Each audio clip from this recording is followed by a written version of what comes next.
পশ্চিমবঙ্গের আমাদের মাননীয় মুখ্যমন্ত্রীর কথা শুনেছি। উনি বারবার বলেছেন উন্নয়নের কথা, কিন্তু আমরা কি দেখেছি?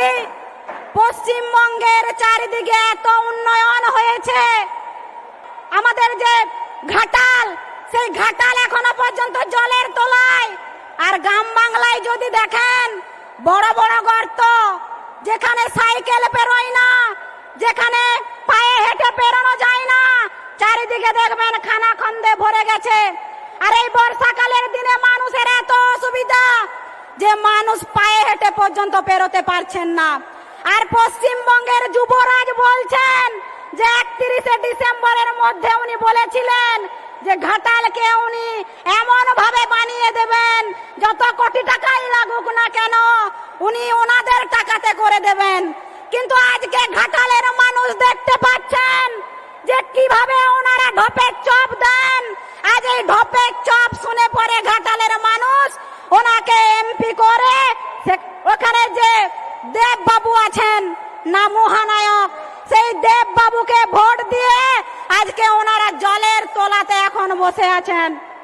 আজ এই পশ্চিমবঙ্গের মাননীয় মুখ্যমন্ত্রী সহ ওনার ভাইপোর কথা যে শুনেছেন, তারাই ঠকেছেন। আমাদের পশ্চিমবঙ্গের মানুষ প্রতি পদে পদে আমরা বুঝতে পারছি, এই যে সরকার আছে বর্তমানে, সেই সরকার ধাপ্পাবাজের সরকার, সেই সরকার জনগণের সরকার নয়, এই সরকার গরিব মানুষের সরকার নয়, এই সরকার হচ্ছে তৃণমূলের নিজেদের ভাই ভগ্নিপদ ভাইপো এদের সরকার।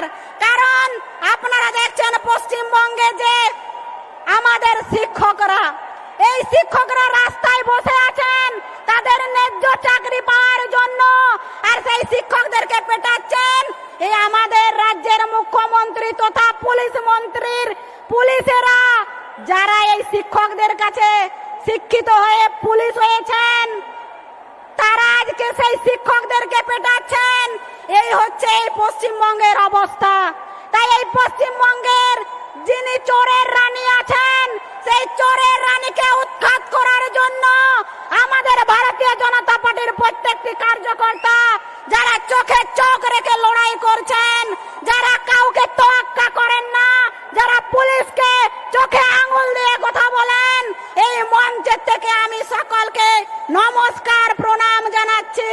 কারণ ভারতীয় জনতা পার্টি লড়াই করতে জানে। আপনারা দেখুন একটা জিনিস, এই বিজেপিকে রোখার জন্য, নরেন্দ্র মোদীজিকে রোখার জন্য হাজার হাজার শত শত সংগঠন তৈরি হয়ে গেছে এবং তারা চাইছে বিজেপিকে দমানোর জন্য। নতুন নতুন আপডেট পেতে সাবস্ক্রাইব করুন নিউজ আপ ডেইলি।